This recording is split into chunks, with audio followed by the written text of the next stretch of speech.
all the way in the far northeast corner of Tennessee sits Thunder Valley and this beautiful stadium-style speedway where the seats reach all the way up to the stars. And the stars are down on that half-mile oval below. Today, NASCAR on FX presents the NASCAR Busch Series for 250 laps around Bristol Motor Speedway. The racetrack that's built like a cereal bowl made of concrete. And that's the half mile here at Bristol. Hi, everybody. Mike Joy with Larry McReynolds and Darrell Waltrip. And Darrell, a lot of exuberant, I hate to keep overusing the phrase young guns, but that's what we've got here. They're loaded and ready to rock. Yeah, our pole setter, he's going to be fun to watch, I guarantee you. Scott Riggs, he's up on the wheel all the time, and that's great, but it can get you in a lot of trouble here. But you know what I like about today? You get to be a race fan. If you're a Winston Cup driver, you get up on top of your truck or you go over in the hauler and you watch a race. And this is a fun place to watch a race because it's always exciting and unpredictable. All right, Larry, how do you keep spelling patience to your young driver? About twice every lap. But you know, the guys I really want to watch today is those 43 crew chiefs. 250 laps. Strategy. You've got two sets of tires, change on the caution. The tires really don't give up here. I believe I'd rather have track position than fresh tires. Your tires will last longer than your fenders will, I guarantee. That's it here. You talk about using up the car. It's the bumper and the fenders, not the tires. Yeah, you don't have to have all the fenders on it here to win either. You want to be out front near the end, no matter what. Larry will be counseling patience, but the big word here starts with a capital T. R-O-U-B-L-E. That's Bristol. I got it.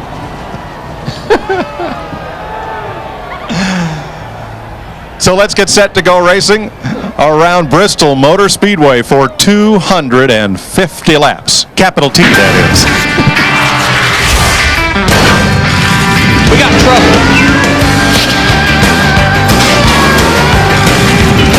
Well, hello, T-R-O-U-B-L-E. Tell me what in the world you doing there, L-O-N-E. Say hey to them, O-K-I-N-G. Well, I smell T-R-O-U-B-L-E.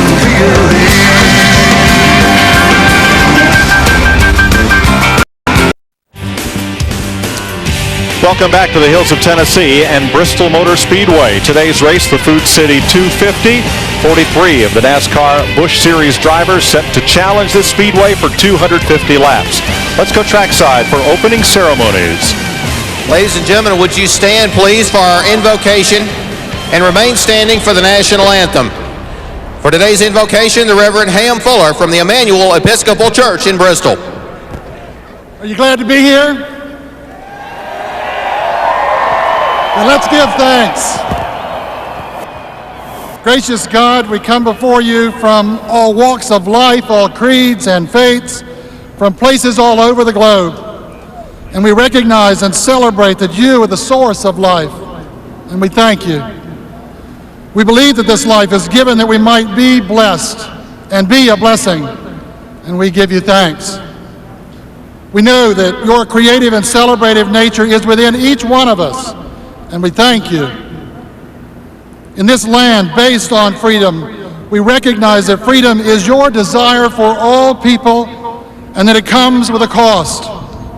And we thank you, asking your blessing on all those who serve in freedom's cause. And finally, we thank you, Lord, for the gift of life and the gift of your love. We celebrate and give thanks today because of you, gracious and loving God. Amen.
Congratulations!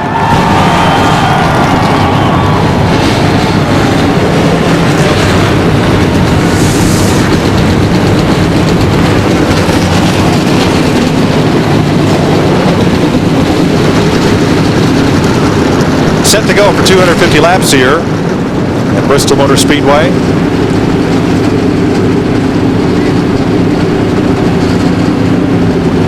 And let's go trackside to Steve Burns. Well, thanks, Mike. 23-year-old rookie Johnny Saunders with a championship race team.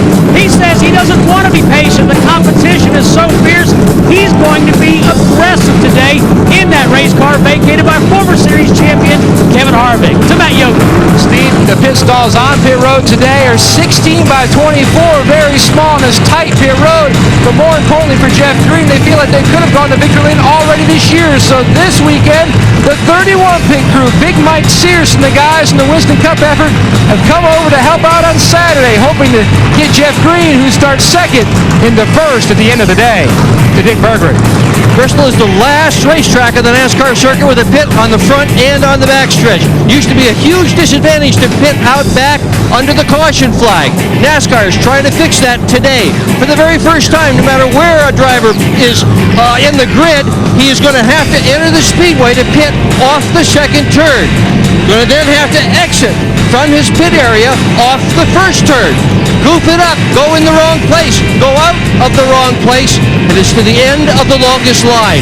No change with the green flag pitting rules, but it's a little complicated under caution.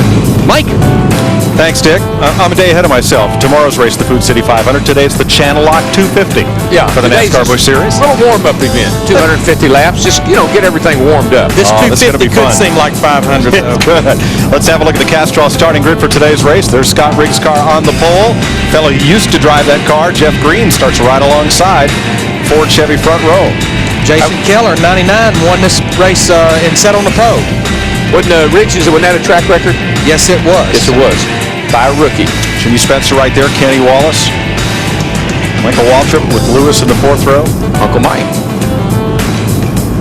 Mike Loose. And a look on back through the rest of the field. Today. Yeah. Won 2 truck races here. One, he led every lap. Yes.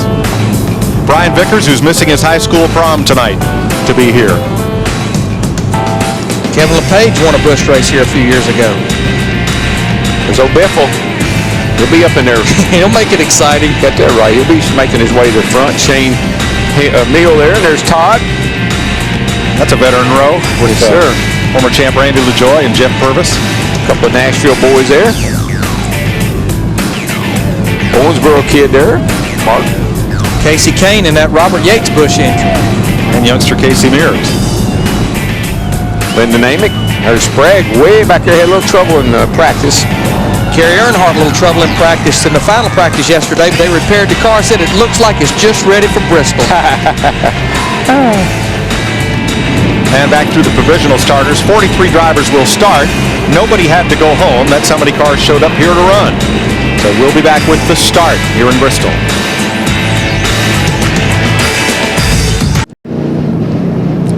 Going to take a little extra time to heat the engines and run pace laps because it is very cold here in Bristol, Tennessee. There's the Pep Boys onboard cam with Ken Alexander. We'll start 38th. Might be cold now, but not for long. Kenny Wallace, Stacker 2 camera, goes off 6th. Michael Waltrip in the 99 will start 7th. The Aaron's onboard camera. Greg Biffle, the Briggs and Stratton cam. He's got a co-driver there. Who's this guy over here? Biffle will start 18th. Ashton Lewis Jr. will be carrying our Ray Bestis brake cam, starting from 8th spot. And up at the front row, or excuse me, near the front row, Johnny Sauter. That's the AC Delco camera. He's 13th. And we're on 1 to go. And then on the front row, Jeff Green, the Rockwell Automation cam, starting on the outside of the front row. You'd like to wiggle that baby around a little bit and put some heat in those tires, but now where'd he come from? Did he come out of the stands? You can't do that. No, he's one of the record drivers. Went up, I guess, to get a piece of debris. Oh, thought he was going to run down and join a pit crew. All right, Larry boy. All right, 43 cars, 250 laps, 133 miles. This little deal here we talk a lot about. Not a big issue here. 170 laps, you can go on fuel. I don't think so. There's a lot of things going to give out, but it ain't going to be the fuel, I can tell you that. Talked about the keyword trouble, keyword survival. Survival of the fittest. All right, let's go. I like being on that front row. I know that. You can see it. Pace car take the green. And Riggs grabs a gear after hanging back a little bit. He's going to lead him down toward turn 1. Jeff Green right with him. And, of course, nobody's been able to run on the outside practicing, but watch this. First thing they'll do is if you want to pass anybody, you might get up on that outside. It's not going to be very friendly for a while, but it's got to come in sooner or later. Not much rubber down up there. See Kevin Harvick in the 29 car. He's up there right now. They blew the track off there after Winston Cup practice, so there's not a lot. Oh, got Casey Kane is around on the back straightaway into the wall. Straightens it out. A lot of cars had to go to the apron, no caution. And as you can see behind him, it bottlenecks everything up. He had to get out of the throttle. Everybody's got to slow down. And right now, Scott Riggs, the leader's in the middle of 3 and 4. The back of the group's in turn 1. They just start so many cars here that there's about 10 cars too many here. Watch this. 98 is Kane. Comes off the corner on the outside. It's loose out there anyway. And he got a little bit of a run off the top there. Got it in the wall. Now everybody behind him is just stacking up, trying to keep running into him. When Jeff Green in that 21, he's all over the back of the car. He was driving here a year ago. 10 car. More on Jeff Green. Here's Matt. Mike, right before they threw the green flag, Jeff Green's crew chief, Butch Hilton, reminded him, remember, we are starting on very low air pressure like we did at the end of the final practice session as we have a lead change. He said, remember, we are starting on low pressure, so take it easy over the first 5 to 7 laps. Just ride. And now he's gone to the front. Well, he took it easy for 4 and then took the lead from Riggs. Yeah, those first 3 have pulled out. You know, they're up there by themselves, not any pressure from behind. That was a smart thing for Riggs to do. Let them go. Kevin Harvick's going to pick up the 9th spot, moving underneath Bobby Hamilton Jr. Got a car around here, 84. Here he is off turn 4. And turn 2, another one. McMurray goes around. Oh, and he's coming right back up in the racetrack. Caution is on the Speedway. Holy cow. And you'll find the back end of Lyndon Amick's car stove in after that one. They're still wrecking over off turn 4. Oh, the 63 found it. Ken Alexander, as well as the 44. 44, he got trapped up there and couldn't go anywhere. He had to just run into the back of the 63 car. And that's the reason normally a 1-car spin ends up about a 5, 6, 7 car accident here. Worst damage is on the back of the 26 stopped along the front straightaway. Lyndon Amick, somebody piled into the back of him. The nose pretty good, Kenneth. All right, let him get called up. We'll come in and look at it. Ken Alexander's team. And there is Amick's car. Oh, that was the big hurt. Don't raise the hood unless you have to, because you won't be able to get it back down. We'll pick this up and show you what happened here. We had so many cars spinning out, we can't get all of them. One car around by himself. That's the 84 car off turn 4 here. Now, while we're watching this, over on the back straightaway, the car gets around. That's Brian Weber. That's the same car there. He gets around on the front here, pushes the barrier out of the way. And then as people checked up, the big wreck ended up down in turn 2. I didn't see who got in the back of Lyndon Amick or whether that was spinning up into the wall. It looks like he must have backed it in the wall, or we'll be able to find who did that. Yeah, right. And they just got to start working on his car on pit road because he was at the back of the pack. He's already went a lap down sitting on pit road. There's a clue, Darrell. The front end of Kevin LePage's car is pretty well torn up. Now, the front end damage to Ken Alexander that they're repairing right there, that happened after Lyndon Amick crashed. Going to readjust the barrier. That's why pit road is closed for now. But if you have a lot of damage, come on to pit road and get it fixed because the penalties go to the tail end of the longest line, which is way back in this field. That's why LePage is on pit road as well as Alexander. We're under caution early. Imagine that.